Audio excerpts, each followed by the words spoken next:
18:24 minutos, arrancamos en otro programa más de La Resistencia, otro bloque más.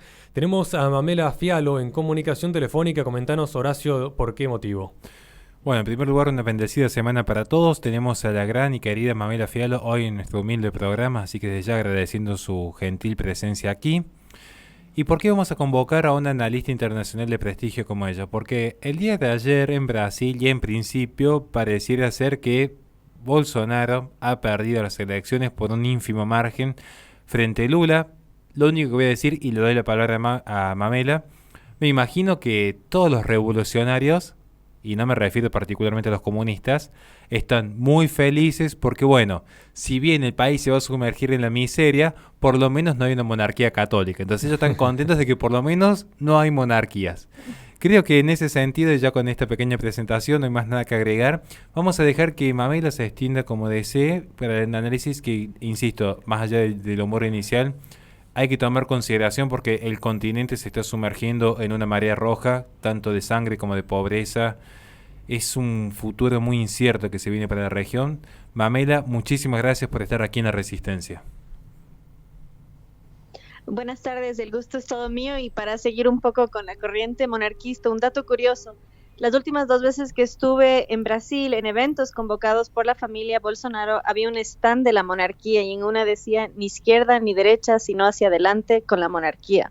Dato curioso, en la primera constitución brasilera los príncipes imperiales debían ser además legisladores, tal es así que la abolición de la esclavitud lo logra la princesa Isabel, conocida como la Redentora, y no es casualidad que fue el fin de la monarquía porque los terratenientes se deshicieron de ella.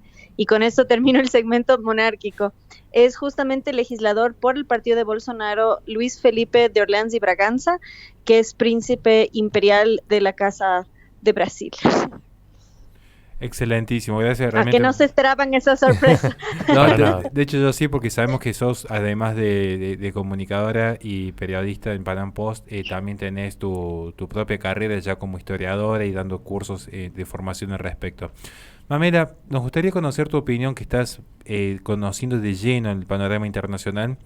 ¿Qué lectura te merece la elección de ayer? Las preguntas fundamentales, viendo el escaso margen por el cual en principio ganó Lula, es, si a tu entender, sabiendo el antecedente del Poder Judicial que está en contra de Bolsonaro, puede haber habido quizás por parte del Deep State alguna mano negra que favorezca al comunismo en desmero de la derecha, si es realmente que fueron elecciones limpias o no, y qué lectura te merece igualmente la elección que se dio ayer.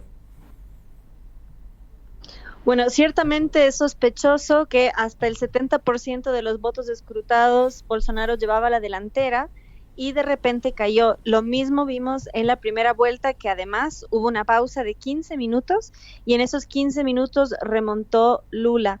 Lo más interesante es que de las 5 regiones de Brasil, Bolsonaro arrasa en 4 y solo pierde en una, que es el nordeste. Y es cuanto menos sospechoso. Dato importante también que Bolsonaro en 2 ocasiones intentó a nivel legislativo hacer que el voto sea manual, justamente para impedir cualquier fraude electoral, porque sabemos que la maquinaria, la tecnología venezolana ha sido bastante sospechosa e incluso fraudulenta. Dicho eso, al momento Jair Bolsonaro todavía no ha reconocido ser derrotado, todavía no se ha pronunciado, y lo que sí está pasando desde anoche es que el gremio de los camioneros están paralizando todas las rutas principales de Brasil y están pidiendo que las Fuerzas Armadas intervengan para reconocer el voto popular. Como digo, Bolsonaro ganó en todas las regiones salvo una, entonces hay mucha indignación y a su vez vemos que la celebración por parte de los comunistas viene de la mano de saqueos. Ya hay incendios, ya hay toma de tierras por parte del movimiento MST, o sea, hay un clima muy tenso. Y además, no es un dato menor que si es que es verídico el resultado, estamos viendo un país dividido, y en ese sentido en Twitter también hice ese aviso. Lula sacó a relucir la conversación que tuvo con Biden, entonces entender que incluso para el discurso de la izquierda, Lula es servil a los poderes hegemónicos, a la agenda de la ONU, etcétera. O sea, vimos que Bolsonaro fue, en honor a este programa, la resistencia. En el tema del pinchazo, en el tema Rusia-Ucrania, o sea, él fue lo más antisistema dentro del sistema.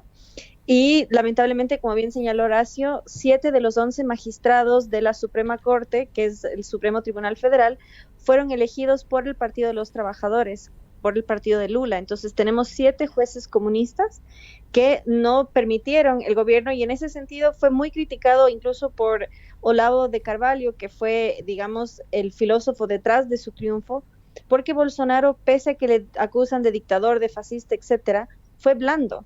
Fue tan blando que Sarah Winter estuvo un año bajo prisión domiciliaria, a Osvaldo Eustaquio, periodista, le metieron a la cárcel, le rompieron las piernas. Entonces, más bien, Bolsonaro siempre fue democrático, tanto para bien como para mal, en cuanto no usó toda la fuerza para impedir la avanzada comunista, y hoy sufre las consecuencias.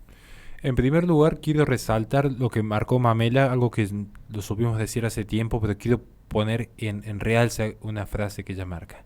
La blandeza que tuvo en algunos aspectos. Digo porque a nosotros nos tocó entrevistar tanto a Sarah Hoff, ahora con su nuevo nombre, como a Osvaldo Eustaquio. Fue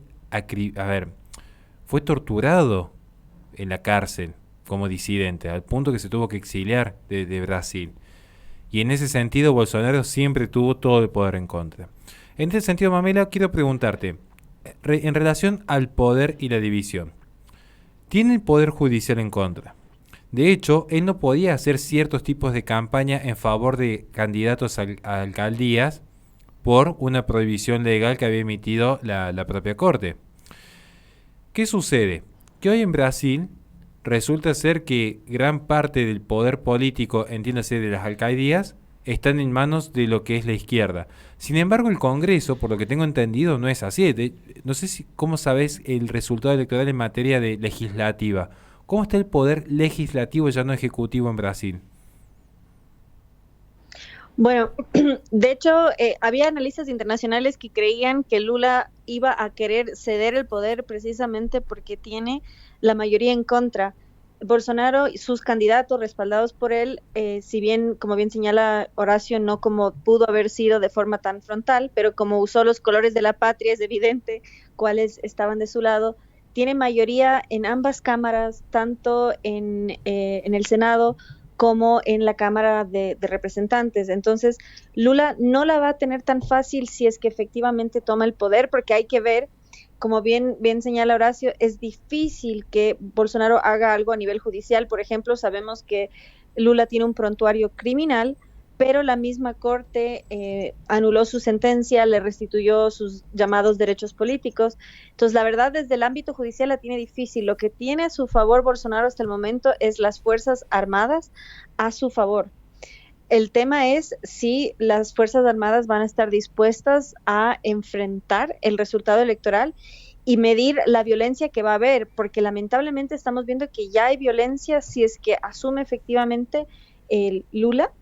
Y sin embargo, como bien señalo, a nivel legislativo, como no tiene poder, quizás no podría hacer reformas tan profundas, pero hasta que Bolsonaro no se pronuncie hay más dudas que certezas.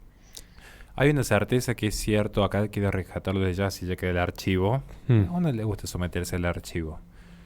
Lo que va a suceder con la Amazonía, porque con o sin Cámara Legislativa, lo cierto es que ya teniendo el aval presidencial, de cara a la Agenda 2030, empieza un proceso de expropiación internacional, y la Amazonía es el foco en el que se está trabajando desde hace años ya.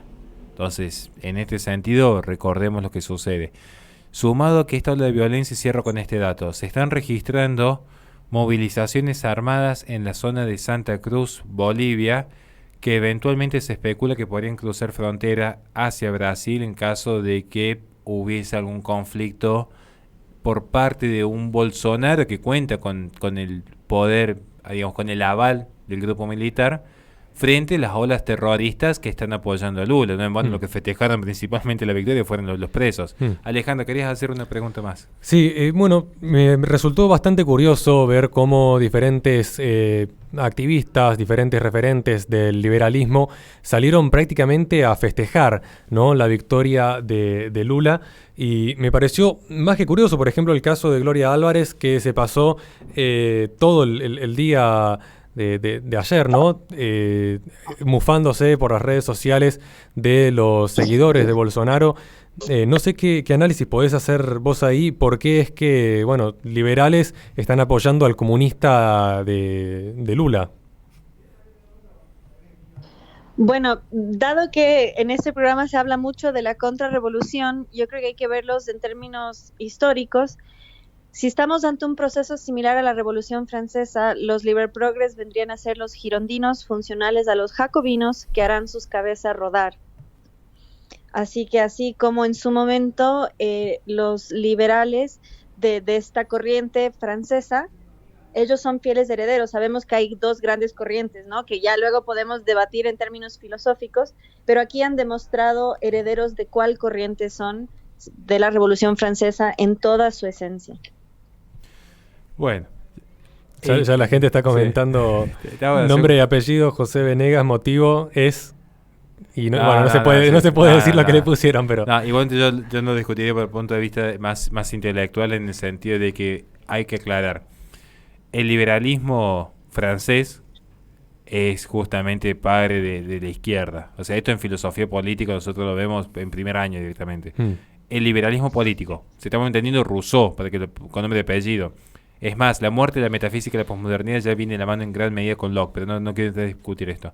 Mamela, tenemos, ya como última pregunta, porque estamos un poco cortos de tiempo por lo que me está avisando acá, una última pregunta para vos. Tenemos un mapa de Latinoamérica prácticamente en rojo, te diría el 98% en rojo.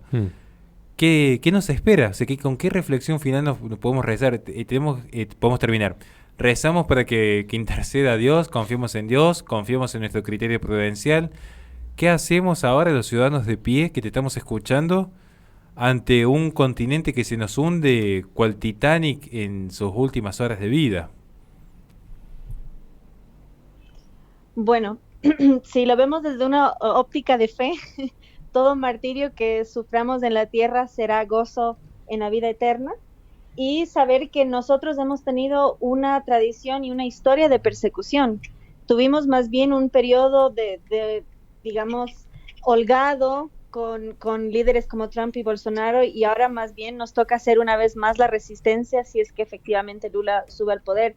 Entonces tomarlo de forma militante, de forma combatiente, y sobre todo buscar llegar a mentes, corazones y almas para entender que esta es una lucha entre el bien y el mal, y buscar más allá de izquierdas y derechas en lo político, estar ad dexteram Dei Patris, como lo hablamos alguna vez, y realmente eso, o sea, seguir en la batalla, seguir en la lucha, y más bien con el impulso de combatir el mal de frente.